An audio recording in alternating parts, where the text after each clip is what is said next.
All right, I guess we should be live. It says live 3 seconds. Hey, what's up, everybody? Welcome back to our channel, Comic Swag. We have some special guests today. We got Mike 1904, What's and then up? from the Facebook groups on Omnibuds Cafe, we got Luz and Hunter. Would you guys like to introduce yourself and talk a little bit about what it is you collect or what you picked up this week? I've just joined the group recently. Looking to start adding more to my omnibus collection, and I'm kind of all over the place with what I like. But right now, I'm focusing on completing Claremont's X-Men run. Oh, Okay. nice. That's a good run. Yes, X-Men. So you got good taste. thank you. All right. What's Okay, up? so that's what you're working on right now. What about you, Hunter? What you working? What series are you working on right now? Big thing for me right now, kind of taking a break from American comics and superhero comics. I'm getting into manga, so I've been reading Initial D, Vinland Saga, Lone Wolf and Cub. So I'm kind of starting with like the big heavy hitters with the classics, and then kind of venturing into stuff. I'm buying a lot of volume ones of a lot of stuff just to see what I like, and returning Yeah, stuff. just to see what sticks. You're getting volume ones of the like newer current ongoings or still older stuff. Pretty much everything I've touched is like 2000 or older. Uh, except for Vinland Saga, I'm not sure when that started, but I know it's not too recent. Within the Yeah, last that's one of the first ones I started collecting was Vinland Saga from as far as manga. I still only read the first volume. I really liked it, so I went ahead and slowly bought the rest of the series. But I haven't got around to reading it though, because I'm always Yeah, reading volume one of stuff to see what it is I like. I got a good chunk of it too, and maybe read the first two volumes, probably two, maybe three, if that. I got the right the there. Oversized, the deluxe ones. So I just got book one of that. I think it's Okay, so you've been picking up the new ones that came out. Yeah. Nice, nice, and that's good art too. It's real detailed, especially in the beginning when the big war is starting.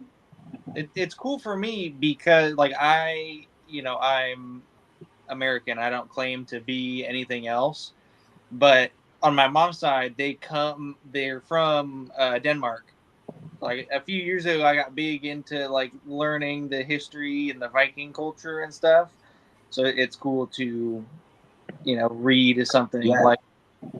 yeah, Have like you yeah, I heard have you? some of it has. Mhm. Oh, I was gonna ask if you're into the Viking stuff. Have you heard of or read the Siegfried trilogy by Alex Alice? I've heard of it, but I haven't read it. It's hold on. This one here. It's kind of harder to find now, but it's basically the story of the Ring of the Nibelung, and the artist has a YouTube short that it's a YouTube short animation of kind of acting as a trailer for what he envisioned for his series. If you take a look at that, I think you'd like it. It's really gorgeous, and his art is absolutely amazing. I definitely recommend it. Sounds pretty cool. Is it a comic or is it like a Yeah, regular novel? it's a comic. Okay. It was collected in 3 volumes back in, gosh, when did I start grabbing those? Like 2010, 2009 and 10 maybe, I think is the first volume came out. So it's a bit older, but absolutely gorgeous artwork. He has like wonderful like full page like painted details of backgrounds and everything, and then his arts, you can kind of see sort of like a Disney influence to it almost, but it's definitely his own style, and the full page spreads that he does with some of the fight scenes are like really amazing too. Cool. But it's all like Norse mythology kind of thing, and Okay, it gets into that. Is that like an oldest? Like, is it before 2010? I want to say the first volume came out around 2009, 2010, and then it was translated from, I want to say French. I want to say Alex Alice is French. So it took a while for the next 2 volumes to come out. And now they're out of print, and they're kind of difficult to find, but his work in general is just really amazing. Like he's one of the few artists that I like religiously follow his work, and I try to grab everything that he puts out for the most part. Nice. So it's always like painted all the time, or does he do like pencils too? Sort of. Let me grab the volume really quick. No problemo. Let's see. Come here, you. I gotta get a third bookshelf because mine's like packed a little too tight at this point. Yeah, mine's full right now too. So I have a few books and boxes still, and I'm like, I'm like I have to do a purge. I have to sell a few books so I can make space for stuff I have on my list. I don't want to like buy another shelf and then fill that one up too. I'm trying to keep it like at a certain amount of volumes. Let me see. I'm trying to see. He has like a lot, like the volumes came out, and he has like a lot of like cell work, where he's done like cell shaded stuff, and then paintings, and then black and white sketches, and so on and so forth. Let me see. Okay. Ugh. Let me see if I can show this properly. So. Do you know how to zoom in on the camera or whatever, Mike? You have to do it on your end. Oh, what did I do? I messed up. No. I want to see if I can zoom in on you so we can see the art. Let me see. I think if you double click on the image. Oh, I can? There we go. There, zoomed you in already. Let me see the artwork again. All right, hold on. Sorry. Oh, that looks good. So, but the back of it has like, hold on. Like he does like it's got like just sketches of like faces and everything, and then like he'll do like inspiration and paintings and stuff that he does. But he's really, really phenomenal with like his source. Like the whole book is pretty much like, oh, here's his sources. This is some of the cell work that he did for the trailer that he put out on YouTube. Like I would absolutely watch. I would join a Kickstarter for it or anything like that. Whatever he wanted to put out, I would be like, yeah, sure. How much money do you want? Like check, give it to me. Get my name in the supporters and whatever. But I absolutely adore his work. I think like the latest thing that he came out with was the Castle in the Stars, I believe. Okay, And that was a 4-book series. I think I have like 2 of them. Yeah, his art, it's the same art. The Castle in the Stars stuff was easier to get a hold of. They were smaller books, and they came out faster than the Siegfried ones. But and it was such a good jump because he went from like Norse mythos to steampunk future sci-fi, and it was great. His range is pretty amazing, and his imagination is just incredible. Like the way that he envisions things and comes up with these ideas to like showcase, hey, this is what the future could look like if the arms race never happened and we were stuck in like steampunk age. So it's a lot of fun to see. Okay, so he does a lot of like world building with his art. I think so, yeah. Like he leans really hard into it. He does what I'm not sure if like I think the Castle in the Stars series was his original idea. So it was kind of like he had like carte blanche to do whatever he wanted with it. So the world building is half the fun. That's what I like about a lot of indie comics is like you're kind of starting from scratch and there's not like, like years and years worth of established universe to kind of work around. You can start from scratch and do whatever you want, and it's fun to see artists' imaginations kind of run wild with that. It's always cool to catch a story from the beginning and the characters to kind of see them develop and flourish. Like you said, when like Marvel and DC, there's characters I like, so I buy them, but I find myself a lot of times not enjoying the stories as much as like a Dark Horse or Image book.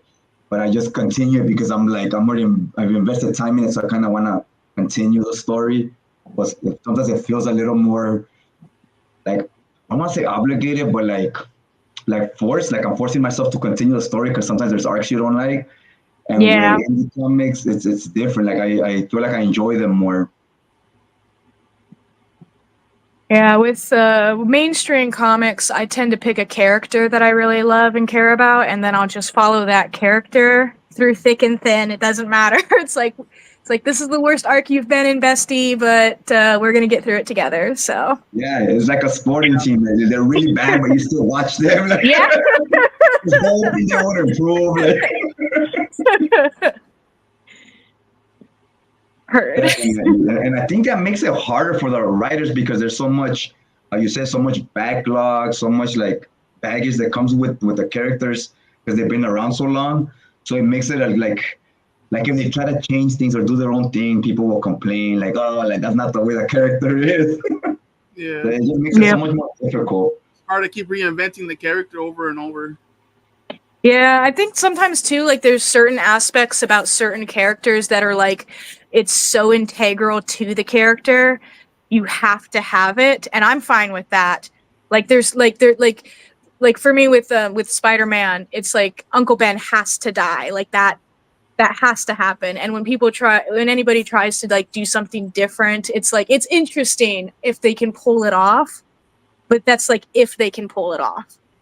Because because you have to stick with it and you have to make it interesting. And I think a lot of times it's hard to do that, especially when you're up against so many fans who kind of prefer the status quo too. It's just a daunting task, I think, for a lot of writers, especially new ones who are kind of trying to break in and make their debut. Yep, exactly, exactly. It's like sometimes they just want to play it safe and do the same repetitive thing to not get any backlash. Or how you said, when it's done and it's done good, it's a big reward. Like everybody's talking about it, and that becomes a household name, that writer or whatever. Yeah. You brought up Spider-Man. There's not a single Spider-Man book in my collection. Me neither. Yeah, I just started buying them like maybe 3 months ago. I have like maybe 5 omnis of Spider-Man, but before that I had zero of them as well. And for some reason I was just like, you know what? I remember Spider-Man being kind of cool, so I was like, I'm gonna buy some of the omnibuses. I haven't read them yet, but I've read some in single issues like back as a kid. So I was like, I'm just hoping they're still good, but I haven't got around to reading them yet. So what makes up the bulks of your collections? Like if you had to look at your collections and say, like, oh, Superman is the most I'm collecting or whatever, what would be the titles that have the most copies on your shelves? On mine, it's easily the Conan omnibuses and the X-Men omnibuses. Nice. So I have a lot of those. And I've been starting to get Batman and Spider-Man. But yeah, definitely, I feel like X-Men is the one I'm the most familiar with as far as comic book characters. Like as far as the story arcs and stuff. Yeah, for me it'd probably be Batman for the big two. But I read mainly indies, so it's kind of they don't got a lot of volumes of either one. Maybe Walking Dead, probably like the longest one I could think of. I have a lot of if there was one, it's Batman. But I've got a lot of like Batman, Judge Dredd, Hellboy. I love Judge Dredd. Oh, Judge Dredd is awesome. I read a few Judge Dredd, and yeah, Judge Dredd is good. You like the older stuff or the newer? I love Judge Dredd is like I love all of it. I actually bad story time. This was like maybe 10 years ago. And there was like no Judge Dredd comics out that I could get a hold of, and I got so frustrated trying to figure out more that I went and downloaded 50 gigs of scanned comics from the progs from pretty much the mid 70s to the late 90s, and I read all of them over the course of a week. Damn. And it was a lot of fun, and I'll do it again. Yeah, so you read a lot of the like John Wagner stuff and Alan Grant and all that, or the more recent than that? It was kind of like a mixture of both, because after that they started coming out with the collected editions where it's like just black and white art, and it starts from the very beginning of Judge Dredd's, like when he's like a first year rookie judge. And I've got about 4 or 5 of those volumes that I was able to get my hands on. But the stuff that I was most familiar with was like the era of when they did like the America story and so on and so forth. Kind of like the more of 80s, 90s era. Yeah, that's a really good story. The Manga Swag, the painted one, right? That one story made me like, I had to go take a walk around my block after I read it. I was like in shock. I was like, I can't believe this. My life is ruined in a good way. Like it was just so like, oh my gosh. But I love Judge Dredd. Yeah, that one's really good. And then the ending, man, I was like, holy shit! Like they just had this feel, like it stayed with you. Yeah, definitely. It's good taste, Judge Dredd. Yeah, I need to read more Judge Dredd. I read a little bit of the old stuff from the early 80s, like the Alan Grant and John Wagner stuff. Yeah. That stuff I really like. And I read some of the IDW stuff's okay, but I feel I like more like the 80s stuff. The older stuff I think tends to stick more. Like they have a lot more, because the way the progs were collected is it's like individual short story there, because it was a weekly prog. So it would come out every week since the 70s, and as the comic ages, so does Judge Dredd. So it's kind of like you're watching him age in real time, and I really enjoyed that. Kind of watching him grow and change. And then a lot of the stories, because they were one shots and they were just collected for that singular prog, some of them are hit or miss for sure, but other ones were just kind of like they were able to tell a story in like a few short pages that just sticks with you for so long. And I kind of feel like you don't really, not saying you can't get it from the older comics, but I felt like it was felt more like a gut punch in the 80s and 90s. Yeah. So I gotta read some of those what is it? Case files, complete case files, the big book. Those are the collected ones. Yeah, for sure. They've been out of print for a while, so some of them are getting really expensive. Okay, I wasn't aware of that. Are you talking about the white ones, the soft cover ones? Yeah. Okay. Yeah. Okay, I didn't know that. Like I used to have 2 of those big hardcovers from the IDW, but they didn't have the stories in order. Like some stories would stop halfway because then it was a different artist or whatever. So I remember I sold them a while ago, and now they're kind of expensive too. Yep. That's how that goes. I really like those too because they had the art nice and big, like the library editions. Library editions are nice. I'm waiting. Hey, Hunter, how you like that Initial D? Oh, it's really good. Yeah, I kind of want to pick that one up. They just started reprinting it again. So it's 48 volumes, but these are going to be 24 books. So they're just 2-in-1s. Okay. But they're like 400 pages a book. They're like $20. So volume 4 comes out in December. So they're doing them like 3 months apart. Right. Volume 3 just came out earlier this month. So it's perfect timing for me. Like I grew up, when I was a kid, my mom managed an arcade. So I would just like sit and play Initial D as a kid. Like, I'm 4 years old driving a car. So they had an arcade of that manga? What's that? They had an arcade of that manga? Yeah. Oh wow, I didn't know that. Yeah, no, wasn't there an anime? They made an anime that's kind of was it like late 80s, early 90s for that too? I think the manga started in 95 and the anime in 97. Okay. I remember the anime vaguely. Yeah. So I think I've seen a few. That's how I heard of it, is through the anime. I've seen a few of the episodes like a long time ago. What if they got it digitally? Now I have to go on the black market, on the site and read it. No, I got no more space, cool, so 24. That's a lot of space right there. Yeah, that's what I'm running into quick. My office it's not a huge room, but I'm like 360. There's shelves with books on the walls. I'm out of room. So manga Yeah. had to go in the It's living. surprising how fast manga will take up. Like, as small as they are, it's so surprising how much space they'll take up, like, quickly. And the thing is, they're cheap, so you just buy a couple at a time. Yeah. And before you Yeah. know it, oh man, I don't Yeah. got no space. I just got caught up to the current of what's released for One Punch Man, and it's like, Oh, man, I need another bookshelf so bad. Or like think of One Piece, like $7. Oh gosh, I could never. That's I just so many. I know people who collect all the volumes, and it's like, you're a strong person because that's a lot of manga. Yeah, that's a lot of shelf space. Yep.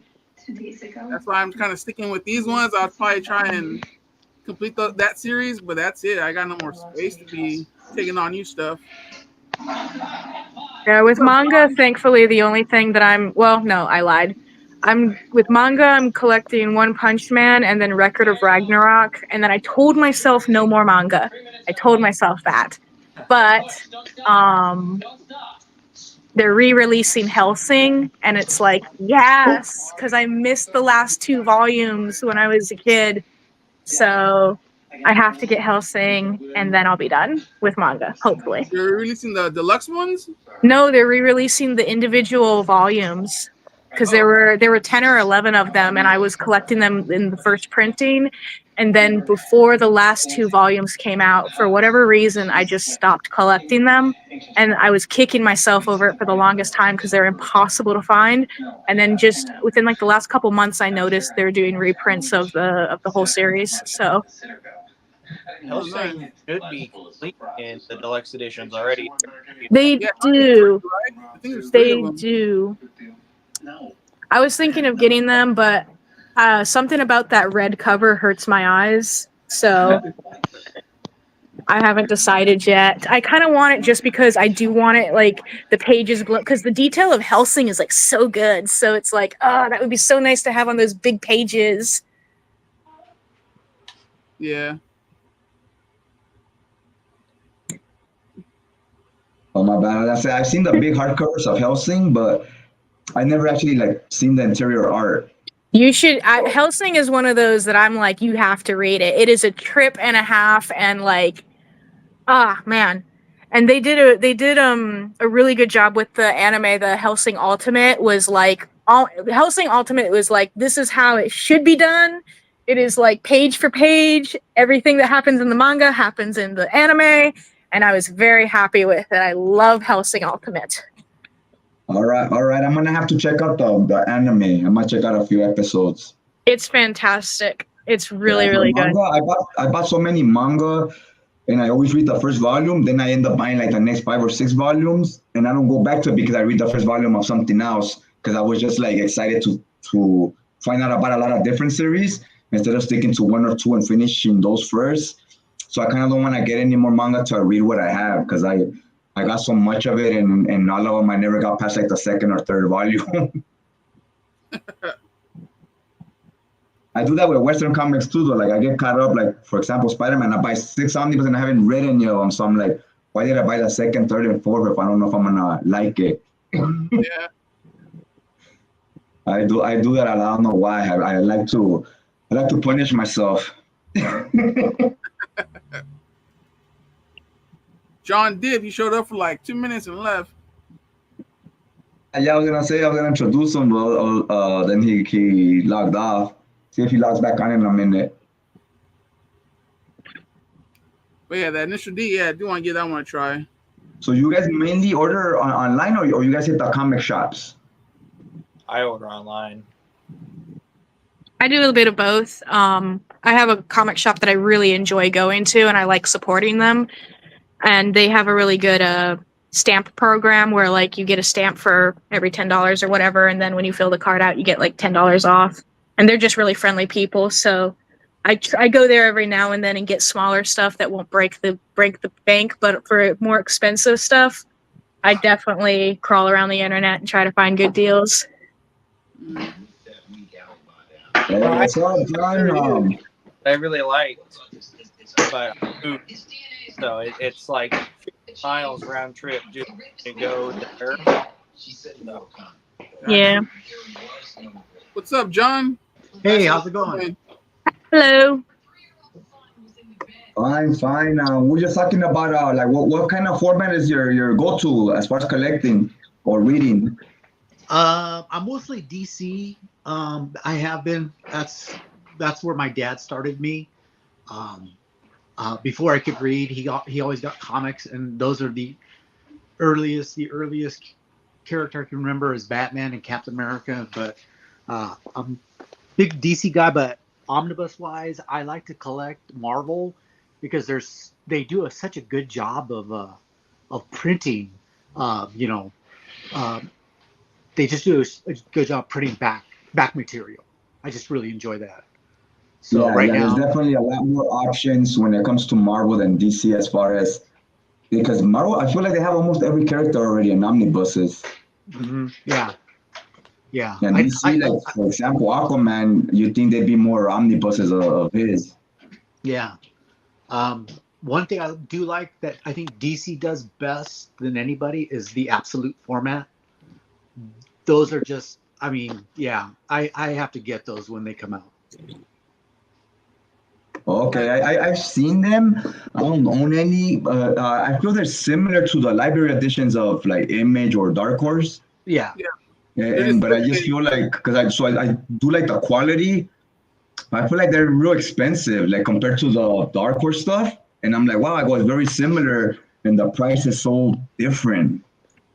yeah. I remember when I bought the Jack Kirby Six World or whatever world it's called on omnibus, and then they came out with the absolutes, and I had to have the absolutes because they look so much better, you know, bigger on a bigger page. You know, it's just so much better.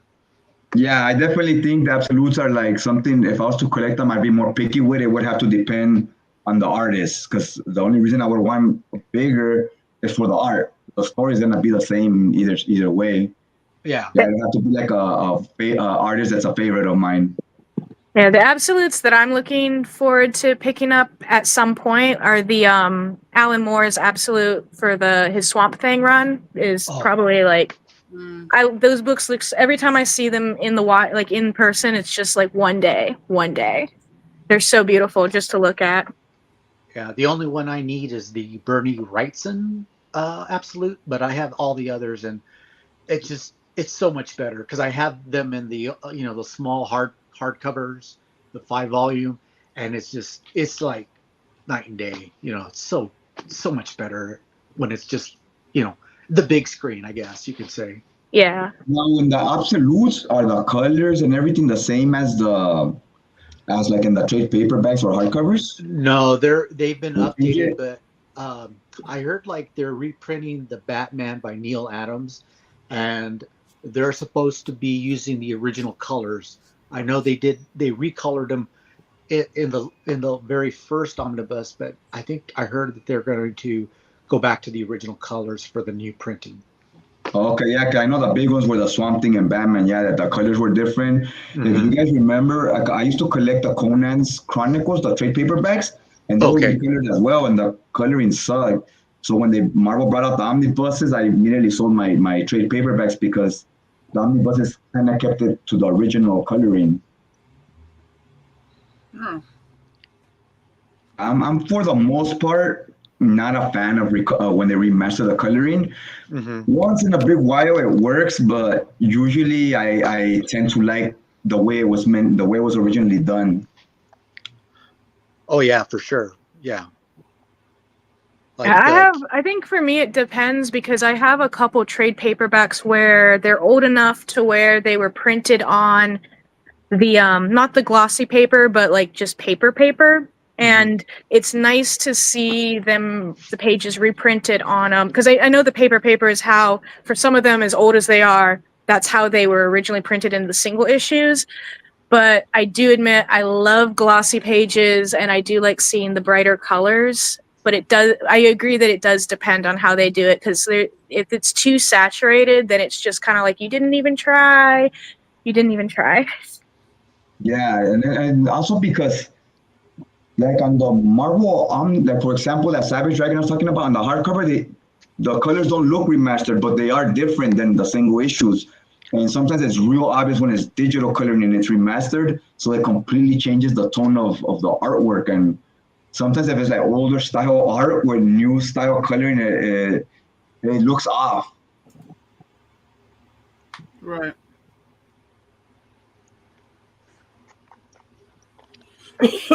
So Anything really quick, on your guys' wish I list for this? I was gonna say really quick. I have to go. I have to go babysit for a bit. So, but it was really nice talking to you guys, and I would love to do this again sometimes. Nice. Hey, nice having you, man. Really, Yes, really thank you appreciate much. it. Yep. See you guys later. All right, have a Bye. good one. Cool. What do you guys have on your plan to buy this month coming up? I don't even know what's coming out. I know. I just For October. I really Uh, don't like follow and watch for dates or do pre-orders or anything like that, so I don't even know what's coming out. Oh, isn't okay, the okay. is the DC versus Marvel omnibus coming at the end of October?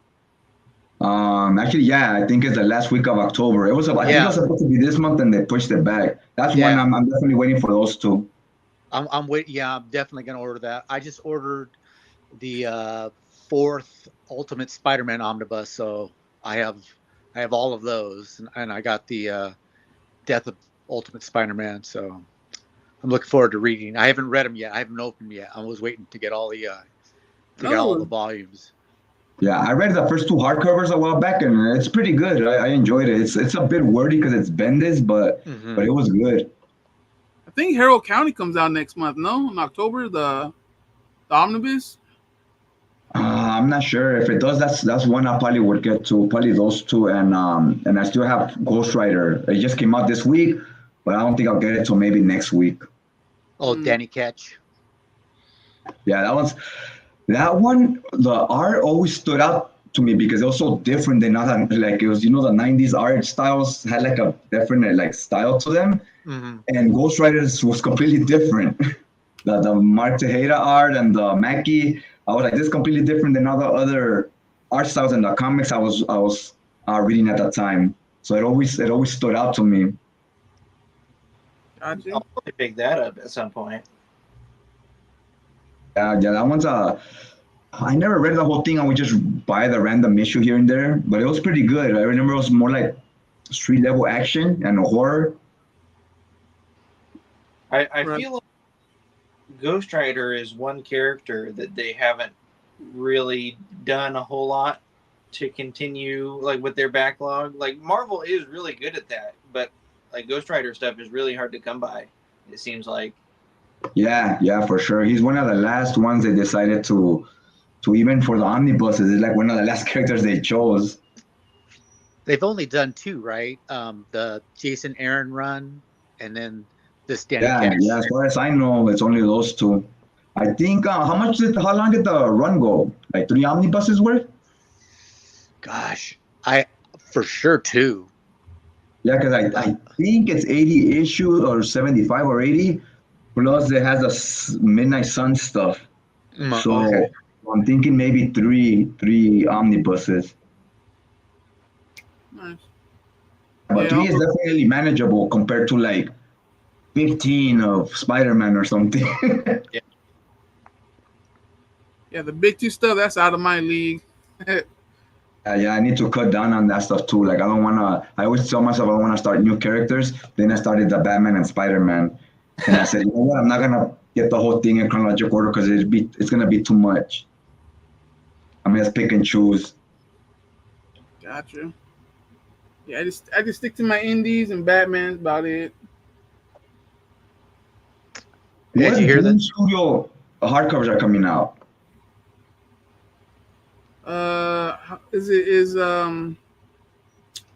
What's that one that?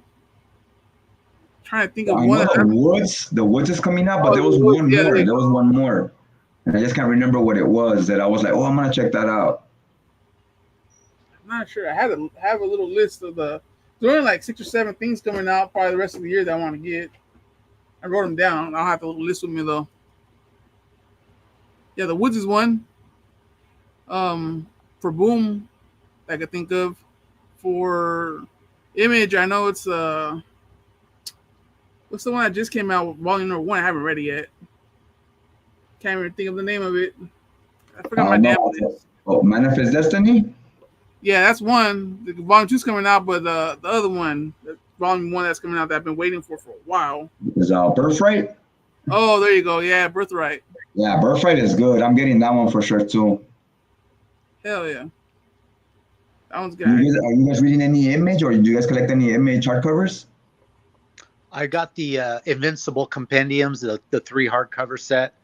I kind of want to watch the TV series on Amazon, but I wanted to read the comics first to kind of get it, get a sense of what to expect. I like to do that too.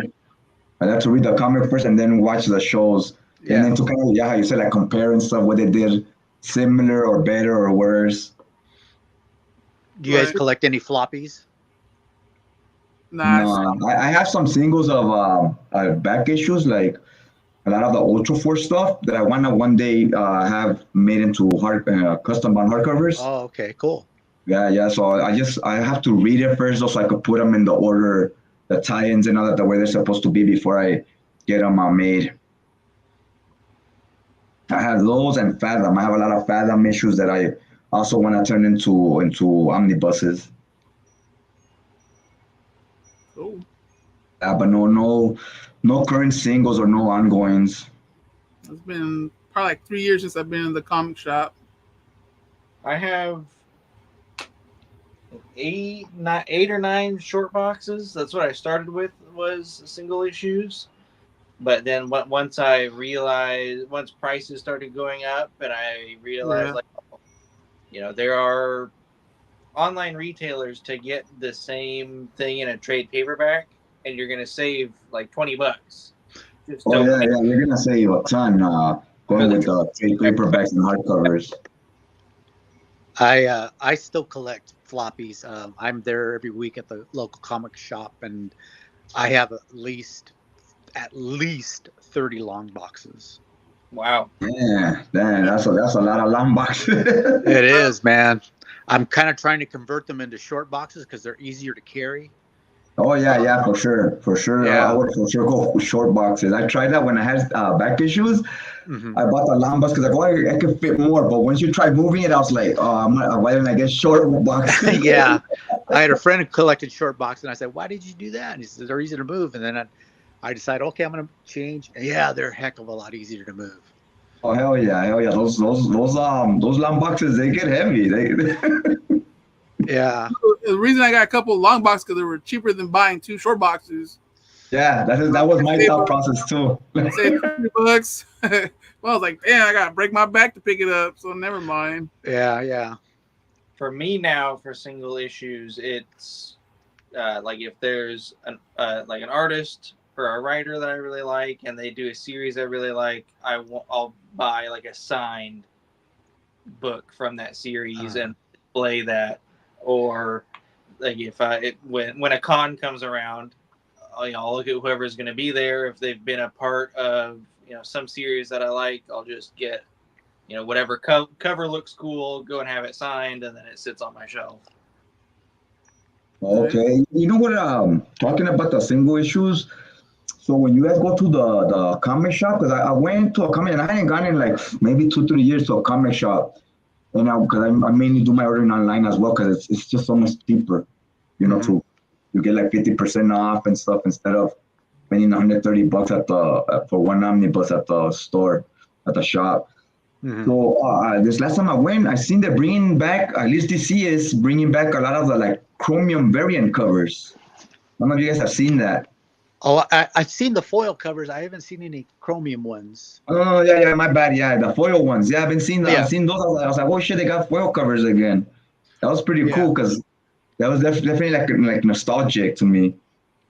And I rather see when they do variant covers, I'd rather see foil, chrome, or hologram, all that, instead of just a different cover. Because I know like Marvel does like 50 variant covers and they're just different artists or whatever. Yeah. I'd rather see the holograms and all that. I just find them more interesting. Remember those lenticular covers. You know, the ones like you would kind of turn and had different like pictures. Those are kind of Oh cool. yeah, that was DC, wasn't it? That was doing them Yeah. like maybe 8 years ago or something. I remember Yeah, those. the I bought villain. some of those.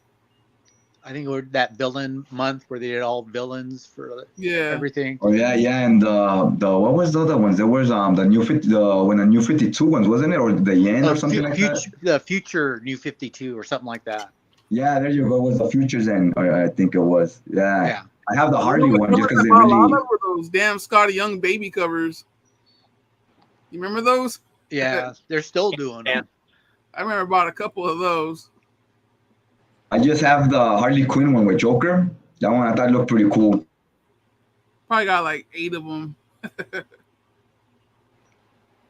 At that time, that's when I first got into comics. So when those were coming out, like towards the end of them. So I got that one. I don't think they were coming out anymore, but they still had like the back issues at the stores. So I bought that one because I was like, oh, this looks pretty cool. And what was the next ongoing thing? It was when like Birthright and all that was kind of new. Like they were barely starting. Copperhead, Birthright, East to West. Those were the first singles I started buying. Were those? They were all still like early on in the numbering, like on issue 3 or 4. I remember that's when I bought singles for like 4 months. Then I found out about the hardcovers, and I was like, oh damn! I was like, I'm going this route. Yep. Does anybody collect Something Is Killing the Children? I just bought the second volume of the hardcovers. It just came in a few days ago. I gotta get the volume number 2.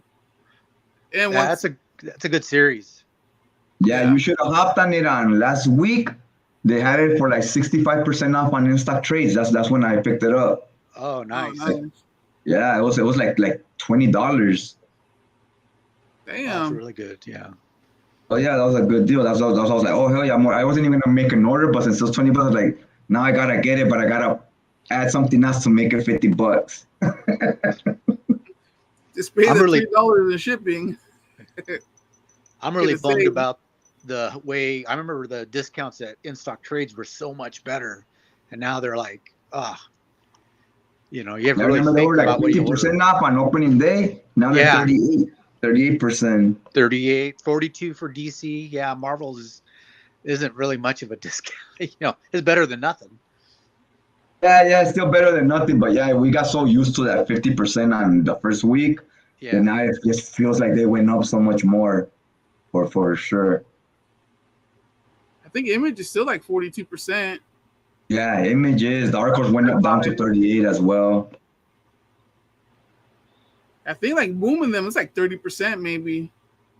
I think they've always been that though. Boom has always been 30%. Gotcha. The last Image series I read was Moonshine. It was actually pretty good.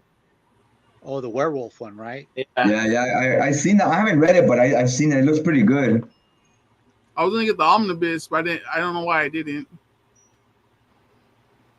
So what's that about? About just wolves, or was the Moonshine like they sell alcohol or what?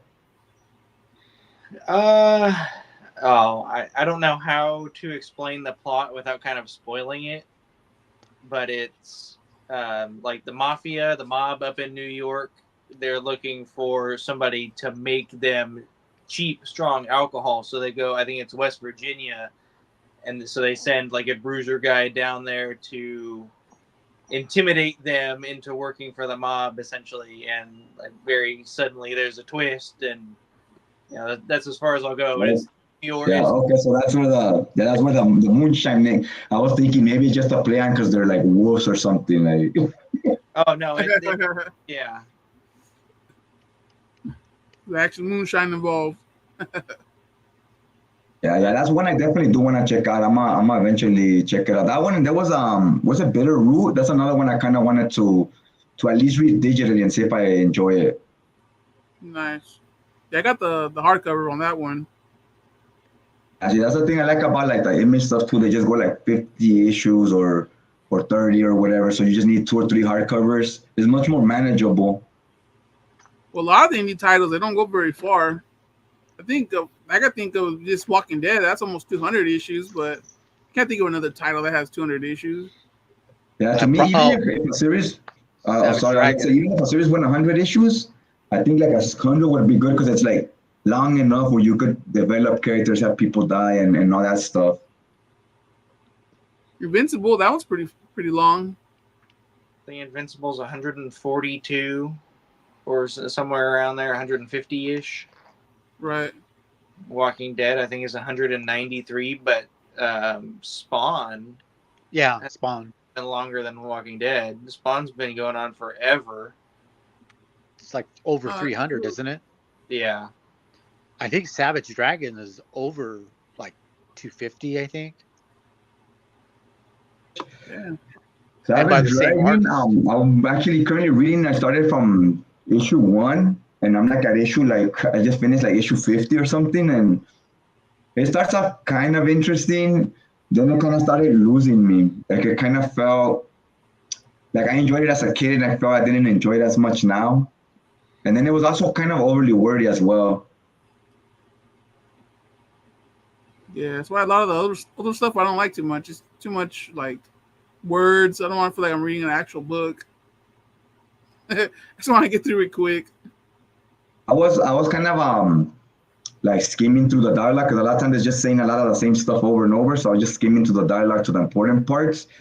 And like I still kind of like Larson's art. Like, it was still cool, but you could see how, like, you know, they say it's real raunchy now, and you could see there towards like issue 40, 50, like it starts going that route already. That's pretty impressive, though. I mean, he's done every issue, you know. I think except one where the image creators kind of did another person's book. But yeah, an issue 13, like early on, and when Image started. Whose series is that? Savage Dragon. It's Eric Larson. Yeah. I don't think any artist has done that many issues straight, you know.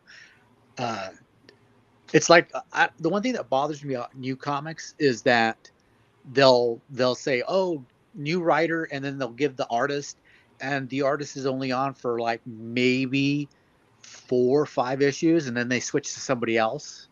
Yeah. I hate that. You know, why can't they do a 12 issue run, and then they can bring in someone else? Yeah, I don't keep up on like a lot of the stuff I read. I think that's why it takes me so long to read too, because I read a lot of like older stuff, so it's more dialogue heavy. So it takes a long time, because when I have tried to read a little bit more current stuff, like from Image or Dark Horse, I find myself, you know, reading through it pretty quick. And then the older stuff is just so much more dialogue heavy. But with the indie stuff, it's a little different because they kind of do tend to keep the same artist, like, and the same writer for the majority of the series, at least from the ones I read. But yeah, DC and Marvel, I hear a lot of complaints and stuff, and I kind of want to read some of it myself just to see, but I just don't keep up with the current stuff too much, because I feel if I just skip ahead, I'm missing so much information that I feel I need when I'm reading. So I'm like, I gotta read this other stuff. Like, so I like to just read in chronological order for as most as I can. Got you. But there's some point you could jump on that doesn't really matter, right? Like, I think they do like a reboot. I mean, maybe it's not important stuff. Like for example, I try to skip on X-Men, and Professor X has this helmet with an X. He no longer has the wheelchair or any of that. So I'm like, how did this happen? And I guess it's not important to the story, but I want to know how it happened, you know? Like, so I'm like, I gotta go back and see how we got here. Like, yeah, that's the same thing with me and the Ultimate Universe, because now that Reed Richards, that version became the Maker, and you're like, well, when did that happen? You know, how come he's a bad guy now? And so it gets kind of, you know, I had to go back and look through, go to some websites to kind of track down certain issues, and I would read the back issues on, you know, on these sites where you can read individual issues. And man, there were so many different titles: Ultimatum Galactus, Ultimatum. Gosh, there was just so many titles. Yeah. When you're reading the big two, you really have to like dedicate yourself, because there's so much like missing and backlog information and stuff. I mean, you can just read it and go with it. Sometimes I do that, but then I'm still like asking myself, like, well, what happened? You're like, you know, I feel like I need to go back and then find out. Yeah. Yeah, That's how I remember. Oh, go ahead.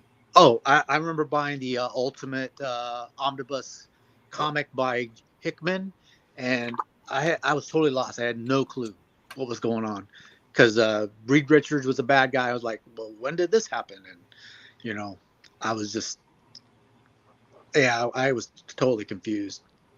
Yeah, that's why like a lot of people like when I was watching manga channels and like comment on their videos and stuff, then they go back and watch my videos and they're like, oh, you get manga and you also get like comic books. I go, yeah.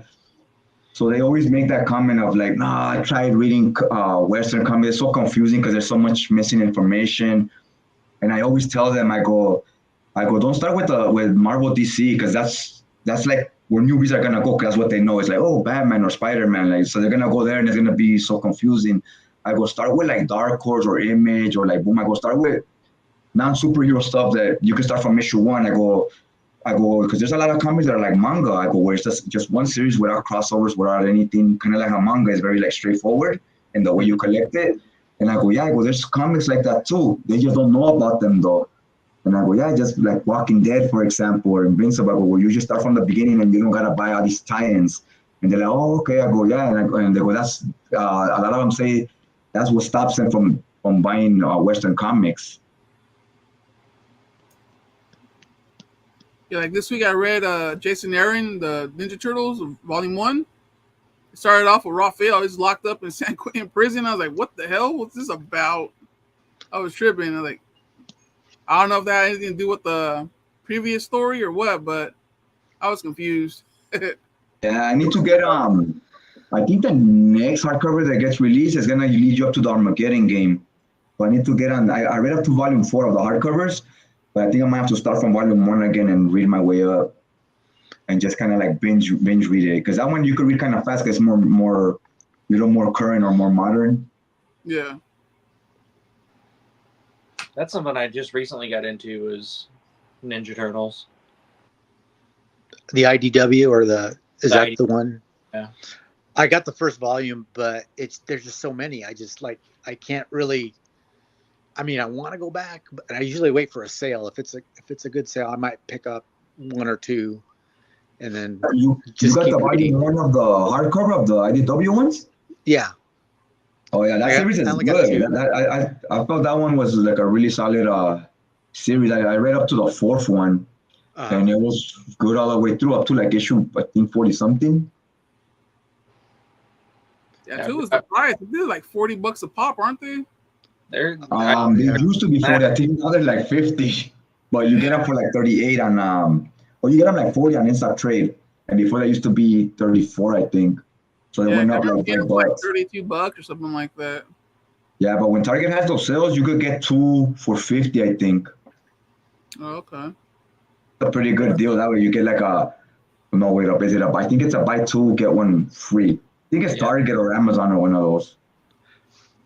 I think IDW store does a sale like near Thanksgiving, like Black Friday, and they do but they're all sold out by the time I get there. Gotcha. Okay, I didn't even know I haven't never checked out the IDW website. Yeah, around Black Friday, I'm pretty sure around Black Fridays they do sales, and it's like, and I forget about it, but then I go back and like all the issues that I want to get back, they're gone.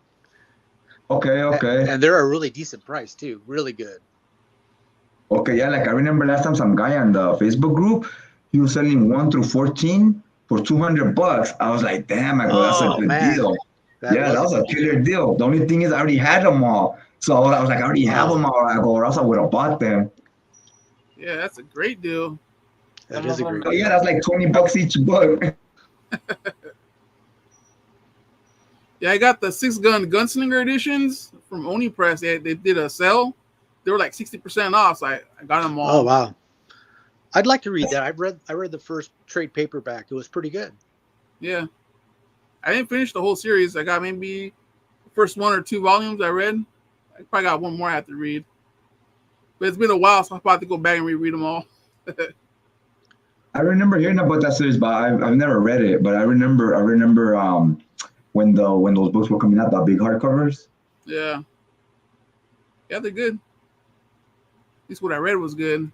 Ending, I don't know, but so far. You guys order anything this week? Yeah, I got a couple stuff. I just Actually got the Ultimate Spider-Man. Nice. I got the Darkness. They reprinted the Volume 1. So I ordered Volume 1 and Volume 3. They haven't got here yet, but that was my last purchase. I was just looking at that. Cheap Graphic Novels put up their Nick and Dent sale, and the Darkness was the only thing in it that interested me. Okay. They had the hardcovers right there? They had Volume 1 and 3. Yeah, I think they were $25. Oh, that's pretty good. Yeah. Yeah, that's a good deal right there. I got them on InStock. I think they're like $30 on InStock trade. But yeah, that's still not too bad either. I was like, yeah, I had Volume 2, so I was like, yeah, and Volume 3 just came out. And when I seen that said Volume 1 got reprinted, I was like, oh, let me go ahead and get both. I know a lot of people don't like the standard size, but to me, those are like perfect. The standard size hardcovers of those Darkness and Witchblade, I was like, man, I go, if all the Marvel books were this way, I go, I'd be cool with that because they're a lot cheaper, $28 instead of 77, and it's still like 700 pages. You know what I mean? So I was like, oh hell yeah, I go be saving some money, some shelf space, a little bit of everything. And they're like so much lighter to hold, even though they hold a lot of content. They're not like too huge. Yeah, that's the only thing I don't like about Omnis. They're just the thickness is just, prohibitive. I wish sometimes they would just take like one volume. If it goes in one volume, I wish they would kind of like split it in two and make it a little cheaper. Maybe $75. Yeah, definitely depends on the size. Like, because there's some that are like 700 pages, like the Wonder Woman ones. I feel those are a good size, but you still get a good amount of material, and then those are not like too heavy. But yeah, there's definitely other ones that are like the Why the Last Man. I passed on that one just because the size of it. I was like, that should have been 2 omnibuses. Mm-hmm. I picked up 4 things this week. Blam. Oh, cool. Batman and Robin Adventures. See, that one's priced well, and it's like a good size. Yeah, it's not too big. Yeah, and it's just like $40. Oh, I like Geiger a lot. Yeah, Geiger's pretty good. I got Little Monsters. I read that. That's awesome. Yeah, that was a good one. Then I got Firepower Volume 2. That one got some. Yeah, I hear a lot of good things about Geiger. I haven't read it myself though. I was thinking about getting it, but I just didn't want to add more stuff to my wish list. Yeah, I think I read. was like, nah, I I think gotta- I think I got in singles, but then I stopped. I just stopped buying comics. But so I probably read Volume 1 already, just in singles though. Okay. I really like the world that he is setting up with all because there's Geiger and Junkyard Joe. I think a third series just started, but there's like 6 or 7 series that Jeff Johns has all planned to one timeline for that series. I read that there's another Ghost Machine Red Coat.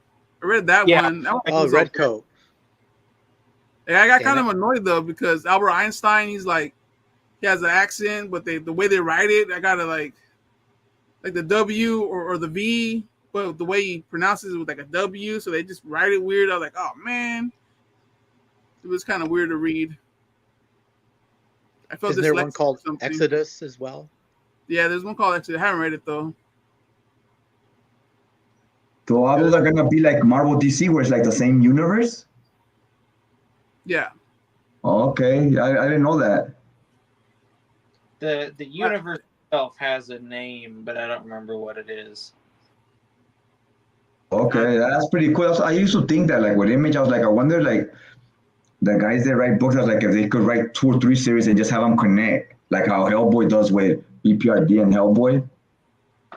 Yeah, because on Ghost Machine, they have like a timeline of kind of where they all fall. So I think they're all connected. I've only read, a couple issues of Geiger and Exodus. I'm not Exodus. Red Coats. I'm not too sure. But at the end, they have like a timeline. Johns. Yeah, because he's a good writer, so it'll be interesting to see how it does going forward. Like if it grows or whatever. Let's see. This has a timeline at the end. Might not. It must be Geiger that has it because Junkyard Joe doesn't have it. Wait, you talking about hardcover? No, the trade paperback. Oh, about to say, I know the hardcover came out for that. I know it's gonna be coming out pretty soon. Oh, my dog. Come on. It's a killer right there. And the hardcover doesn't have the timeline. I know I've seen it though. It's the unnamed. So this is Oh yeah, it kind of tells you where everything falls. yeah. Yeah. The red code is 1776. Junkyard Joe's 1972. And Geiger's 2050 is the farthest right on the timeline. Gotcha. Now you know what I read this week or last week was Grommets. Have you read that one? I heard of it. That one's good. It's a short series, but it's pretty fun. I read that one digitally though. I think I have it on my damn, what do you call it here? See if I can find it. The last thing I read digitally was the Aliens versus Avengers. I'm looking forward to the rest of that. Yeah. It's written by Hickman, and Hickman usually is not really like my thing. I feel he writes, it's like his pacing is slow, like he lets things build up over for a while. So it was okay, but I think I'm just gonna finish reading it digitally. I don't think I'll buy like a trade or anything when it comes out. Got you. But a lot of people liked it. Everybody thought it was pretty good. But I know he has a big fan base too, Hickman. Oh yeah, I liked it. I enjoyed it. Yeah, because most people like it. But I know most people like Hickman's writing in general. And the only thing I liked from his was East and West. It's hard for me to get into his stuff. Like sometimes he like over explains things and he wants to like, I guess, educate you on things. And I'm just like, I just want to get to like the story. I think he did something called the Black Market. Something it was. Oh yeah. I know what you're talking about though. From Wall Street, it's like about Wall Street. Yeah. That was pretty good. Oh, I was Black on the Monday first Murders. It was Black Monday Murders. Yeah, there you go. I didn't care for I was that. waiting for a hardcover of that and it never got released. And they never made a hardcover. I don't know how long it went. Yeah, I only got the first couple of issues because it kind of just, I don't know, the comic shop that I collected, it was in a small town, and if they didn't sell, they would just stop selling it. They wouldn't order it anymore. So I moved to, luckily, Vancouver, which is across the river from Portland, Oregon, and I mean, they have everything. I mean, it's so All kinds cool. of comic stores there. Yeah, there are a ton of comic stores here. Oh, that's cool right there. Yeah. A lot of people told me that one was a lot of like educating you on Wall Street and stuff like that, like explaining how it works. Yeah, you guys know who Sleepy Reader is? He has a YouTube channel. No. He lives in Portland. I just seen one of his videos, and he dropped it today. He's like, yeah, there's 15 comic book stores around me. I'm like, damn, that's a lot. There is a lot. I've been to a couple. 15 stores? But not all 15. There's like 2 or 3 maybe within like a 30-minute radius that I can think of near me. Yeah, that's cool when you have that many, like that variety and stuff. Because, like as a kid, a big part of the experience and the fun was stopping at the comic store from store to store, bumping into other kids and talking about the latest books.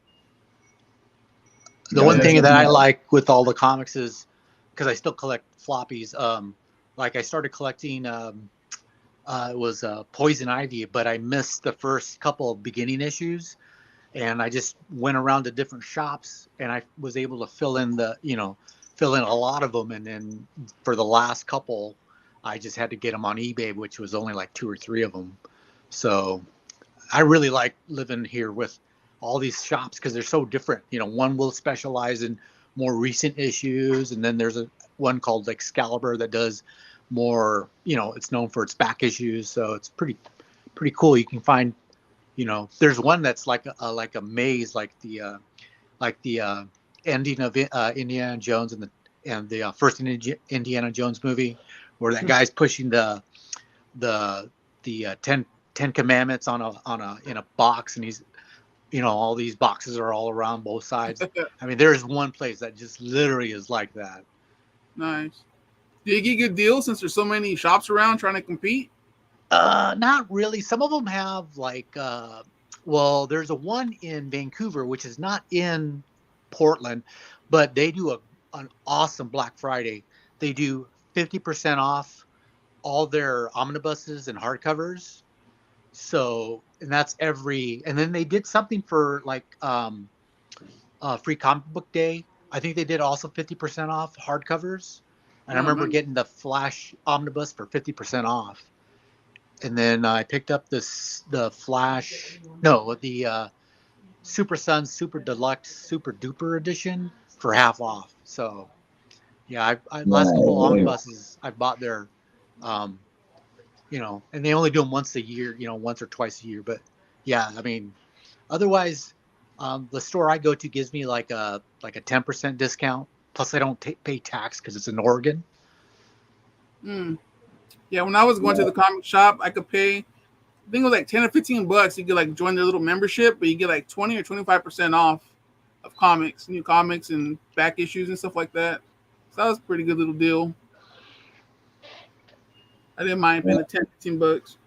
Yeah, if I got 50% off on the comic shops, I would definitely go buy my omnibuses there just to give them business. Yeah. But I can't justify paying an extra $40 at the shop and waste my time going there when I could just order it for so much more less and have it come to my door.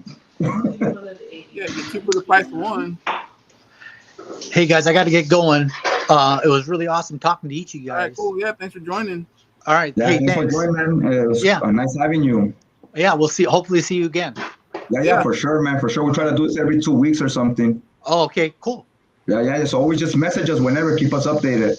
All right. I will. Thanks. All right. Take care. Have a good one. That was cool. Been watching anything, Hunter? Any TV shows or anything? You see the Penguin? I haven't. I didn't know it came out last night, but I was getting ready for bed, and somebody sent me a text like, "The Penguin came out. It's so good," and I was like, "Oh, I didn't realize it was coming out." I didn't know it was coming out until they mentioned it on the Thursday Night Football. Oh, did they? Yeah, they're like, Penguin tonight. They had like a commercial for HBO Max. It's like, I'm gonna watch it. It's pretty good. I listened to the game on mute, so I must have it. I've been watching yesterday because I didn't work yesterday or today, so I watched 2 episodes yesterday and 2 today of Heels. Have you guys heard of that show? They just put it on Netflix recently, but it used to be on Stars. Heels, like Heels. It's a wrestling show. It's like I put it on there. I didn't watch it, but I think I did see the little thumbnail. Yeah, it's that guy from Ninja Turtles, that guy that plays Casey Jones. He produced it, I think. Like he put up his own money to write the show. Yeah, it's pretty good. If you like wrestling and stuff, it's good because it's a show about, like a behind-the-scenes politics and all that, each wrestler's life and all that. So it shows how always like the guy that plays the hero is usually kind of an asshole. Like he's really a kind of a selfish, bad person in real life. And the guys that play the villains are usually like good people that want to help you, get more famous and help you look good. And the hero's usually like, you gotta look good, y'all gotta serve me. So it shows how it usually ends up, how in real life it's usually the opposite. So it's really good right now. Cool, yeah, no, I've seen the thumbnail. I thought it was like a, documentary or something like that. No, it's a TV show. It's pretty good, man. I've been enjoying it. I just watched 2 episodes today, and I was like, I've been wanting to watch it. I just didn't want to order Stars. So as soon as it went on Netflix, I was like, oh, hell yeah, I'm going to check it out. Gotcha. Yeah, I haven't watched any TV too much except Penguin, and that's about it. Nothing new. What I've been watching most recently is Mayans, the Sons of Anarchy spinoff. Oh, okay, yeah. And it's really good. Yeah, Sons of Anarchy, that was a good show. I liked it. Yeah, I remember that one kind of a lot of, it had like a lot of buzz going around the Sons of Anarchy. I never watched it, but I know it's the one with the like biker gangs and all that. Yeah, it was pretty good. How many seasons is that Mayans? Isn't it a couple seasons? 5. Okay. It, I know. It went Oh, that so long. it went pretty long. long either, but it ended this year. Oh, wow. Okay, so it's like real, yeah. So it's like a recent show.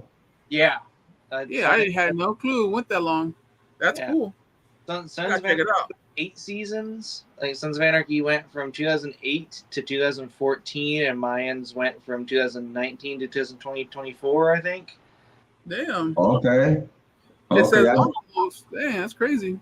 And Boom did a Sons of Anarchy comic book series, and it was also really good. Okay. I get Yeah, that. I kind of remember hearing they had a comic book. I haven't read it, but I kind of remember hearing about it.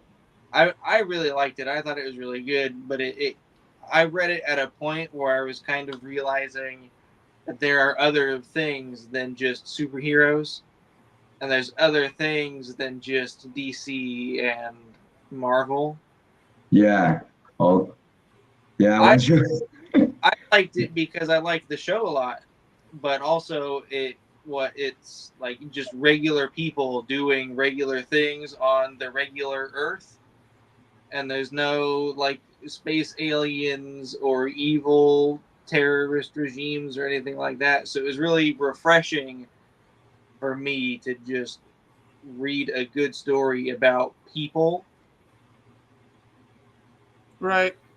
that's That's why that's why I sometimes used to I like like reading more. That's why I used to like reading more like Punisher or Conan, because there's like whenever it's like a grounded story, I just like it more. I like it more than like the space stuff and Yeah. only real superhero stuff I get into is the X-Men and other stuff I might read it, but I'm never really like that into it unless it's like a street level character. yeah. I'll enjoy it more. I really like The ones that do a good job for like slice of life is the manga. They do pretty good slice of life. yeah. Oh yeah, the writing on those is always they know how to make a kind of boring topic that you might not be interested in be really Yeah. interesting when you're reading it. Yeah. It's like, Like it could be about volleyball, then when you're like, how is that gonna be cool? And when you read it, you're like, wow, like it's really good. Or like Slam Dunk, the basketball one. You read it and you're like, you don't gotta like basketball, but you will enjoy it. or like a what's it called? Wotakoi, you know, the little couple that ended up liking each other that work in the office. Like, how's this gonna be entertaining or good? And it's like, damn, it's pretty good. It's a little chill read. Yeah, have you heard of that one, Hunter? Wotakoi? Uh-uh. Oh man, yeah, me too. I wasn't sure if I was gonna like it because like a kind of like a romance type of book. But when we read it, it was like I was like, damn, I go, what did you think of? Because we picked 5 different mangas and we each read the volume ones of each one. And I told him, I go, which one did you like the most? And he's like, well, took out of the 5. And me too. I was like, yeah. And we were both surprised like that was gonna be our favorite out of those. I was like, damn. I go, yeah, because we're like, it's like that's one of the ones that people recommended. Slice So of we're like, life. yeah, it's like romance. We're probably not gonna like it that much, and Yeah. it's really good. And it's like it's comedic, and it talks a lot about like video games and comic books. Like the characters are going out on dates, but they're I realize referencing a lot of things that are our hobbies. So that made it really interesting. Yeah, it was cool. I didn't think. Yeah, I was like, just kind of following these guy and girl at work, just talking, getting to know each other. I was like, what the hell? Actually, was kind of good.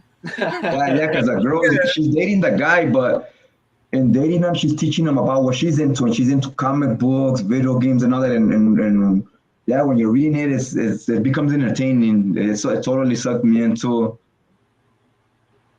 Yeah, I bought the box set. Wow. Yeah, it was good. I was surprised. But yeah, manga does a good job with those slice of life. Yeah, I recently have finished buying the Vinland Saga, the Vagabond. I kind of want to get on reading those. Did Vagabond get reprinted or no? Yeah, I think that they reprinted some of the volumes, and I heard that I think somebody told me that that samurai stories is based on a real samurai, and then I think it ended up being the same samurai that Osagio Jimbo is based on. I think I'm not 100% sure. So that even caught my interest more. I was like, oh, I go, so it's the same. Like they're both telling stories about the same person. That's pretty cool, actually. Yeah, that caught my interest for sure. I was like, oh damn, I go, what a trip. Because Osagio Jimbo, I read, I think, like 30 issues or so, but like not in order, like just random ones. And that one really was really good too, Hosagi. That has been recommended to me a lot. Also, I bought a few books off of a buddy that I met in the group, and like I've bought from him 4 or 5 different times, and he started to just put other books in with whatever I buy from him. So one of them was a Usagi book. I haven't read it yet, but he really likes it. I think if you see the Dark Horse, the paperback omnibuses, I think volume 2 and 3, they have like, I think those are, again, I haven't read everything, so there's probably better ones, but those two had like really good stuff in them. I read maybe like 100, 150 pages of each one, and they were both really solid. Hmm. And I never continuously read them all in order though. That's one you don't, I feel like you don't, it's better if you do, but you don't necessarily have to read it in order. You could kind of jump around. But a lot of Yeah. the stories start from the beginning and they don't reference previous stories, so you can read them on their own. But some do reference older stuff. Yeah, Sleepy Reader. Every time that comes out, every month, that's like his favorite book. Yeah, it's good. I kind of hope they make if they were to reprint the material, the Dark Horse stuff in color, that would be cool right there. I would definitely buy them. I had Yeah, the hardcovers, but they started going up in price so high. I was like, I can't justify having them on my shelf when I have like bills and stuff. I was like, I'm just gonna sell them. So I just felt like I would rather have that money at the point once they got to a certain price. I was like, I just rather at that price, I'd rather have the money I can use it for things I gotta pay and stuff. yeah. Him, Comic Crack, and what's her name, La Rosa. You know Oh, that? Comic Crack reads Osagio Jimbo too? I think so. Yeah, him and his I daughter. didn't I didn't know that. He was just saying like the trades, you can just pick them up in any orders. Like doesn't really matter how you read them because it's not like a set story. You know, just gotta just jump around. But that's kind of Yeah. cool. Yeah, if you see those Dark Horse on trade paperbacks on the cheap in the store or something, those are I definitely recommend just if it's like $10, $12, pick it up. It's totally worth $12. Cool. Mm. I have Okay. them. I bought them all digitally on Comixology. Okay. Oh yeah, so I just have to get around to reading them. Yeah, I bought all kinds of stuff on Comixology. I mean, they had a sale. I think a Star Wars stuff. I bought all kinds of stuff. Yeah, Yeah, yeah, I bought the Star Wars omnibuses too. They were like $1 each omnibus yeah, digitally. yeah. I bought those too. I still ended up buying. When I bought them digitally, I told myself I'm not gonna buy the physical copies anymore. But I still ended up buying all the physical copies too. Well, that's how I am. Sometimes I'll read stuff, digitally, and then I just end up buying it. If I really like it, I'll buy it. Yeah, I was like, after I was like, I kind of want to just have them physically, at least all the Dark Horse stuff. Because Like even some of the manga I went on, the little sites you go and read the free manga. I read it, I'm like, oh, that's pretty good. I'm gonna buy it. I end up buying it.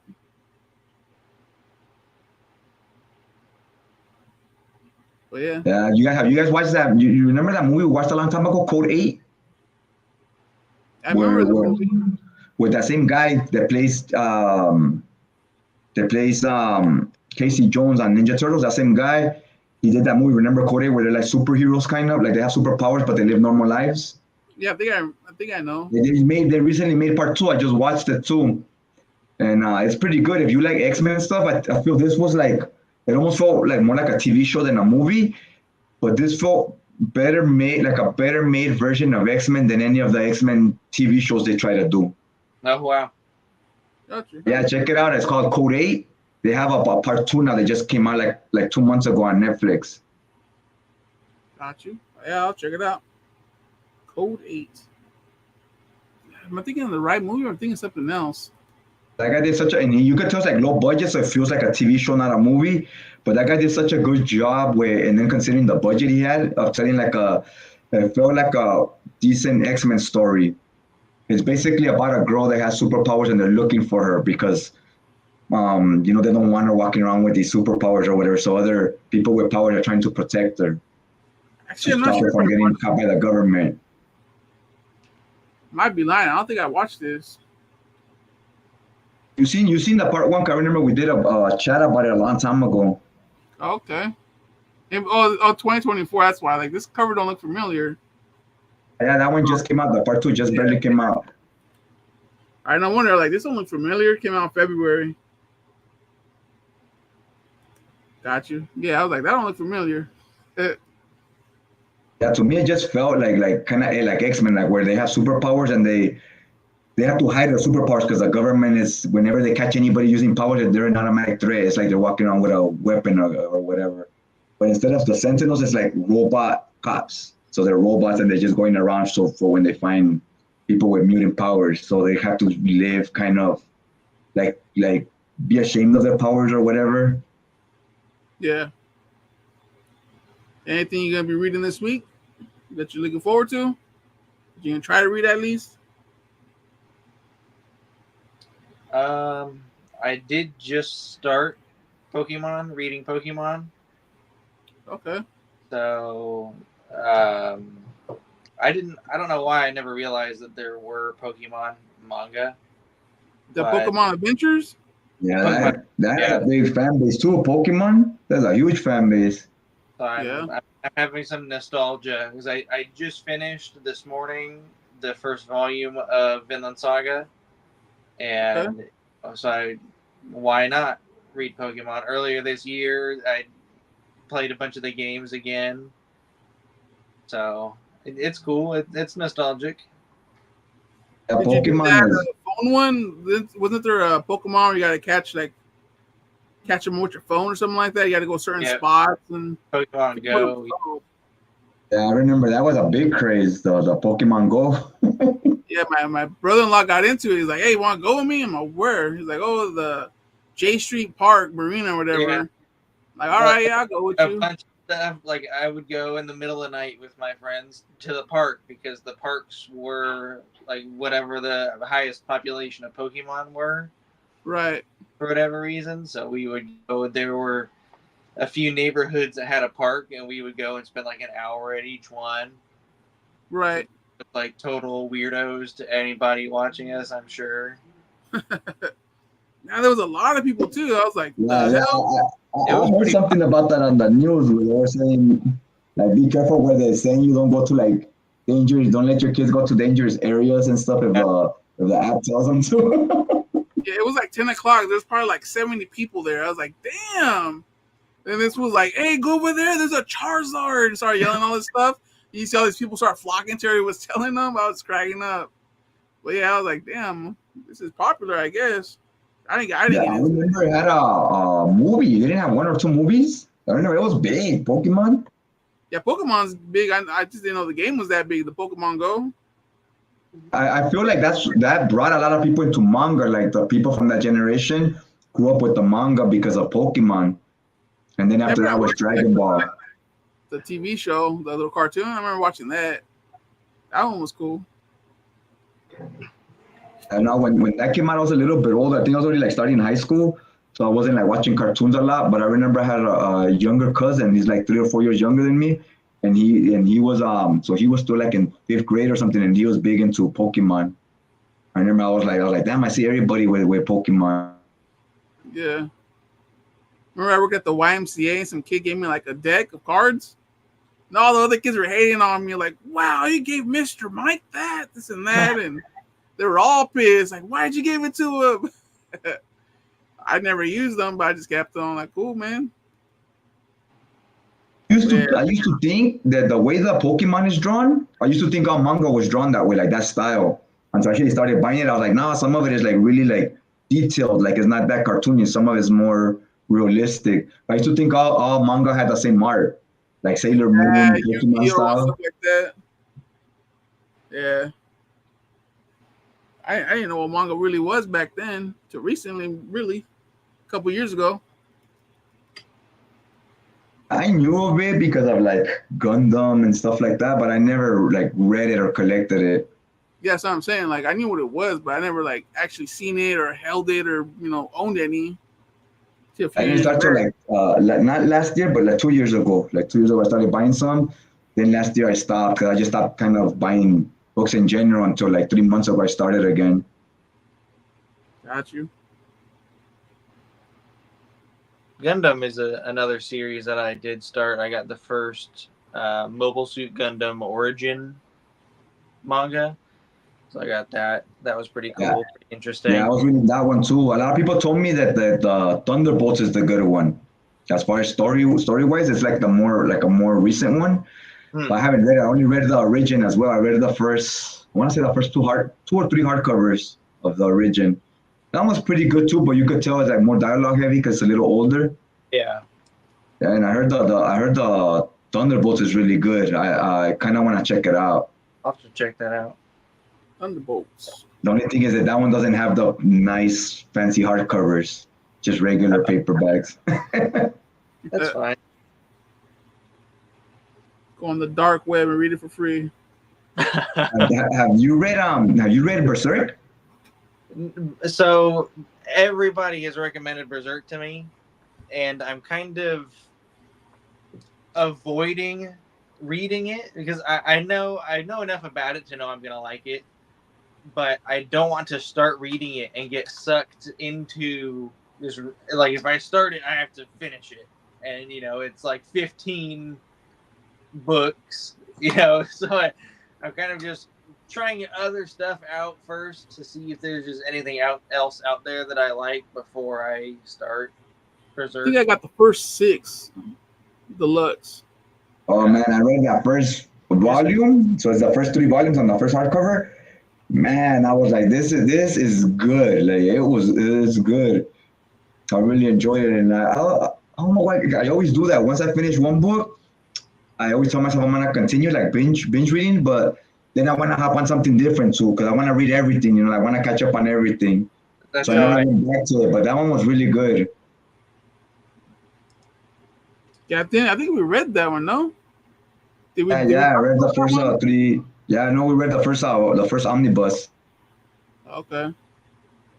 Yeah, I think I only read maybe the first 2, maybe 3 hardcovers, but probably for sure 2. And the same thing, I just started reading other stuff and just forgot about going back. I gotta get back to that one when I'm gonna try to do it this year coming up. If I don't do it before this year ends, try to do it early next year. Right now, I just finished the omnibus of New Warriors. I finished it yesterday.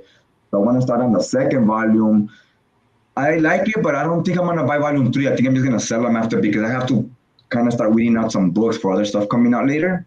So I think that's gonna be on my sell pile. But I did enjoy it. It definitely has a feel of like X-Men because Fabian Niciesa's writing it, and at that time he was writing X Factor as well. So he was writing 2 series at the same time, and it definitely feels like he just kept writing X Factor, but with the new Warriors characters. Yeah, I got a fat stack of like trades and manga that I'm giving my brother-in-law. Like, dude, I need shelf space. You want this? Like, yeah. I'm like, I'm pick it up. I'm gonna get a box ready for him. I got grip of stuff. Probably like 20 trade paperbacks and like 8 or 9 manga. Hey, has your dog ever chewed up your books like Mike? I've lost a couple books. Yeah, my dog ate a corner of I think it was Scalps. I think volume 5 or something like that. He tore it up. Are you guys gonna get the Scalped omnibus? Probably not. I think I might get them. I probably will. Yeah, I think I'm gonna buy that too because I think it's gonna be 2 omnibuses. So I was like, I'll probably buy them because I think the price at $75, so they're gonna be like 40. So I was like, yeah, 40. I'll probably blind buy them. I haven't read it, but I hear good things. It's really good. It's one of my favorites. Stuff is good, yeah. I wish they would have gone that route with Why the Last Man, 2 omnis like that instead of 1 huge one. Yeah. Why the Last Man? That's one I got to go back to. I don't think I ever finished the whole thing. I got hella far, but yeah, me either. I never finished it, but that's a really good one. Comic Nut, what's up, man? So why I don't have a dog? Oh, tell me about it. I remember I moved in with my cousin for a few years. You got when I first moved there, I never lived in a house with dogs or a yard or anything. So I always lived in apartments. So when I first moved in with my cousin, I was living with her for a few years, and she had 3 dogs. And I remember I went outside and I was washing my shoes with like a brush, and I wash them, I wet them, whatever, and I always leave them outside to dry. I would always do that in my where I used to live, in the apartment I used to live. So when I was living with her, that was just my regular routine. I left them outside. When I came back home, oh man, the dog had torn them all. And I was like, oh, she's like, we have dogs, and I was like, I didn't even think about it because I've never dealt with dogs, so I was like, it didn't cross my thought process. Damn. My dog needs a haircut. I remember that I had that souvenir of the chewed up the tongues and where you put the laces through the holes. Those things were all tore up. Yeah, one of my dogs, I don't think this little mutt, my bulldog chewed up some of my headphones one time, my gaming headphones. Oh, I was pissed. It's $140 That headphones. happened with me because once I found out once that happened, I learned. So I was like, just don't leave stuff in the dog's reach, and you'll be good. Yeah, they were good headphones too. They were like $130, $140 probably. I was like, oh man, I was pissed. Like whatever. Yeah, dogs is like little kids. It's where it's up to the adult. It's up to you to be responsible and leave it out of the reach where they won't get your stuff. Yeah, I've got 5 dogs and 4 cats, so I gotta play defense a lot. Oh damn! And you have all of them indoors? Yeah. All small dogs or what? No, this is the smallest dog because she's just a baby. But I've got an 80-pound German Shepherd, an 85-pound Lab, Border Collie, Australian Shepherd mix, like a little Terrier mix, and then that one is a Corgi mix. Yeah, I got German Shepherd. You have all your collection in one room, so you could just close that door. This room, most of it is in here, but in the living room, I've got like my board games and like my manga and like all of my actual like novels are on a shelf in there. I have a really big vinyl record collection that's in there, so I've lost the box to a board game or so, or the cover dust jacket to a book. I used to get really upset about it, but I mean it's life. You gotta use, that's what they're gonna do. Yeah. Dude, I got into board games for a minute. I didn't actually get into them. We were gonna have a board game night, so I bought like 5-6 games. Then we played a couple, and then I was like, I'm gonna get a bunch now. I got like 20 games. I probably played like, I don't know, 4 of them. The exact same. And I got sucked into the world of Kickstarter for board games. Okay. So last year, I backed like 12 board games, and I've received like 3 of them so far. Okay, so now when you do Kickstarter for board games, do they ever eventually see like a Walmart or a Target, or it's only strictly Kickstarter? I think some do, but I've backed a couple projects. I think that's their goal, is to get that popular. But some of them have said we're doing the Kickstarter, whatever number of games are paid for on the Kickstarter, that's all we're gonna do. So it is what it is, and then it doesn't go to a shelf. But I don't have any of them in my area as far as I know, but there are stores like an LCS for board games. That's all they have, are these like high-end board games, I guess, because like you go to Target and it's Monopoly and whatever, but a lot of these games have a very niche setting. Or like there's a Hellboy board game that's really cool because it's all signed off on by Mignola and all that, but it's really complicated. It takes like an hour to set up the game and then 3 hours to play. It's hard to find somebody that likes Hellboy enough to sit there for 5 hours to play a board game with me. Yeah, but that's very, very. Because I wanted it just because it's Hellboy. That's the Yeah, it's problem. very time consuming. That's an investment right there. 5 hours. These games are expensive. They're not like your $20 Monopoly. They're not like Yeah. $70, $80. I've spent, and there are different tier levels. Yeah, Catan. That's one I own, but I haven't played it. Check out my little collection. That's a big one. Nice. All board games right there. Like I said, they're not cheap, man. They're expensive. Some of them are like $70. I'm like, damn. I bought them like a duck, and you're like, oh yeah, we're gonna play it. Yeah. Nah, it's just there. The one I used to play was Yahtzee. I don't know if you guys are familiar with it. Yeah, I like Yahtzee and charade. Like when we had a group, we would drink and play charades, where you try to guess the word they're trying to describe. Those were always like games that were kind of easy to get into, and then you play for like an hour. It doesn't have to be like super long. Yeah. Yeah, some of them, like I said, they seem interesting, so I bought them. But some of them take a long time to set up. Some of them, the freaking rules is like a whole book you got to read. I'm like, damn. I wish they told me this stuff.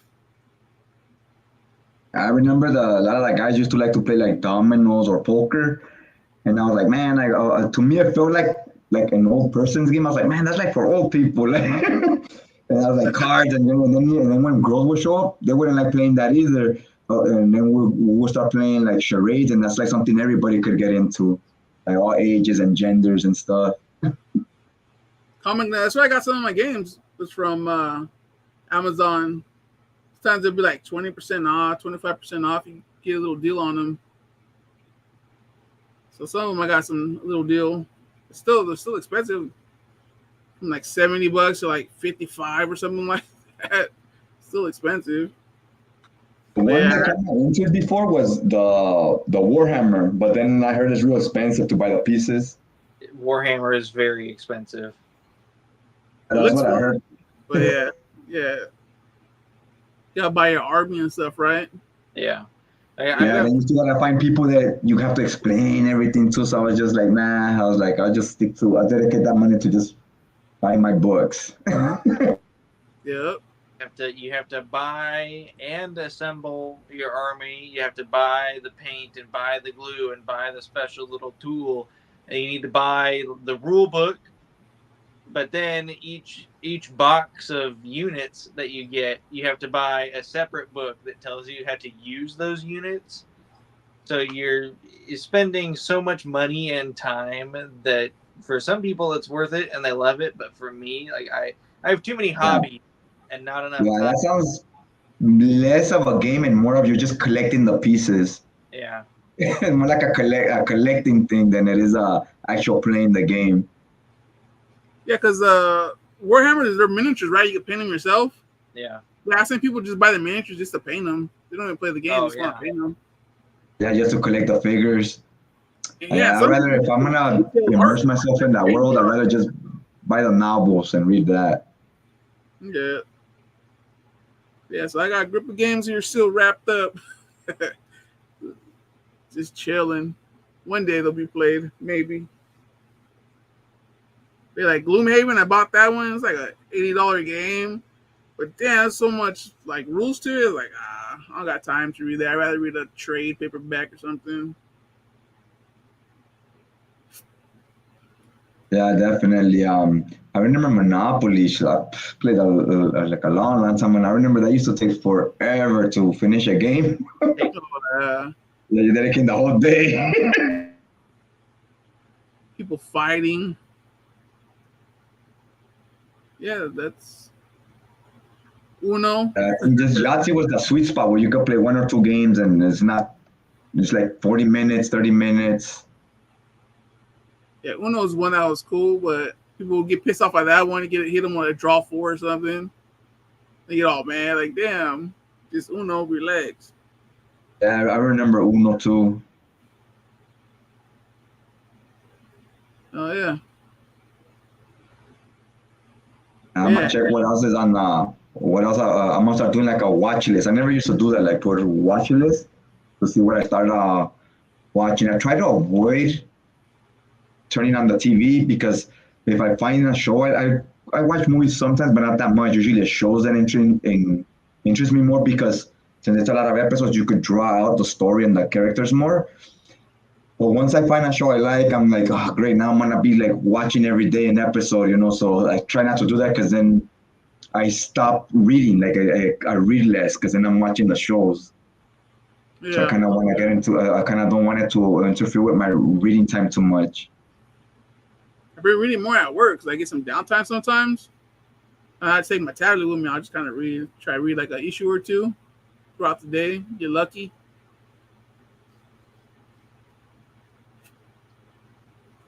Transformers is another. There's another older title that they're kind of making new again. That's supposed to be pretty good. Transformers. Yeah, with the guy that made that wrestling, Power Bomb. DWJ, Daniel Warren Johnson. Yeah. Everybody says it's pretty good. I have the hardcovers of the old stuff, not old, but the IDW stuff from like 2013 or whatever it was, 14, and it's a lot of. Well, it's good in a way that it's introducing me to the characters and their origin stories, but it's a lot of like introducing me to the next character and the next one. So it's a lot of origin stories. I guess in a way I kind of needed just to familiarize myself with each robot. So I'm just like, I want to get to the story, you know. I heard phase 2 is where it gets good, but I'm already like, as soon as I finish this, I'm selling that phase 1 for sure. Just want to finish reading it. I wanna get that space. I'm not gonna reread them, but I do wanna follow through and finish them. Daniel Warren Johnson just came out with a new title too. I just read it today. See if I find it. Okay, so he's not doing that. Oh yeah. I think I did hear something about he's only gonna do one more year of the Transformers. This right here, the moon is following us. Daniel Warren Johnson. Oh, it was cool. I'll check it out. Is it short again? Oh, hold on.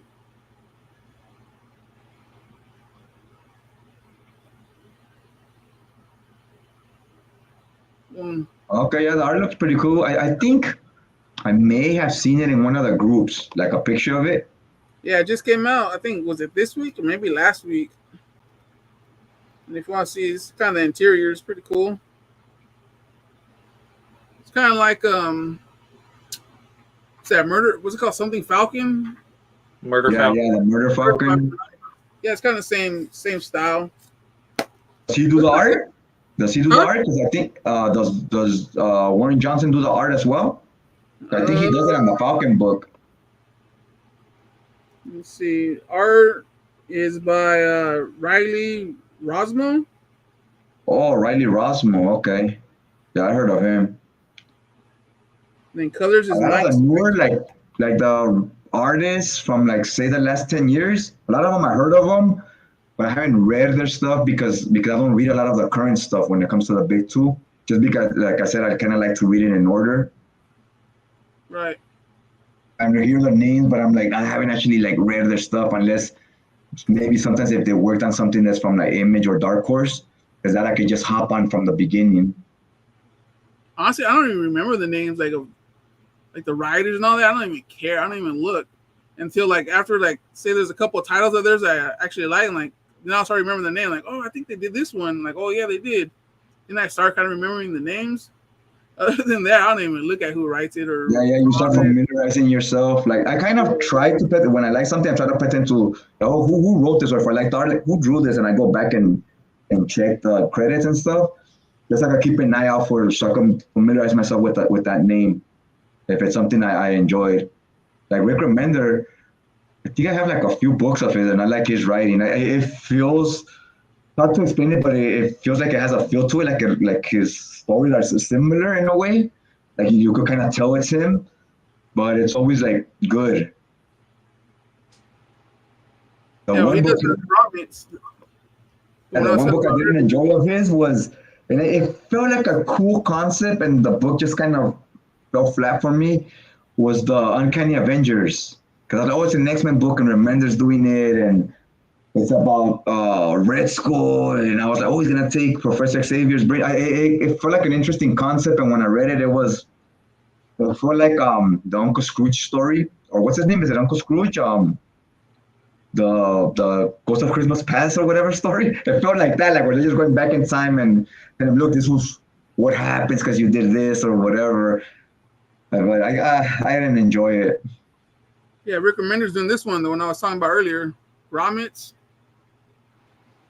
So yeah, it's only gonna be like a 7-issue run, but hopefully they do it like Geiger. I think Geiger's only it's like 6 or 7 issues in that hardcover. Yeah. I like his low and his Seven to Eternity. Yeah, I have Seven to Eternity. I haven't read it yet though. Up to like issue 8 in singles, but I got the hardcover. I haven't read it either. But I like the first 8 issues I read in the singles, which is why I got the hardcover. Yeah, same here. I think most of the image stuff I always kind of read.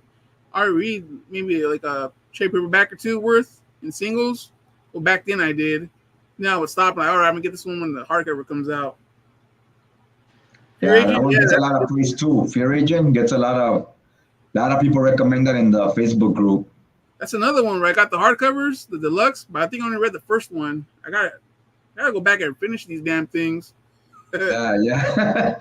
What would you think about that first hardcover? It was good. The art's pretty sick too. The colors pop. I like it. Definitely, that's one I have to check out too, because I've been hearing a lot of people say it's good. Plus, they just reprinted them, didn't they? The Fear Agent. Yeah, I think like was it this year or last year? Yeah, I think they reprinted them. I know for a while that you couldn't find them. All right, I'm gonna have to jump off of here. Yeah, I was about to say the same thing. We're almost going on 2 hours.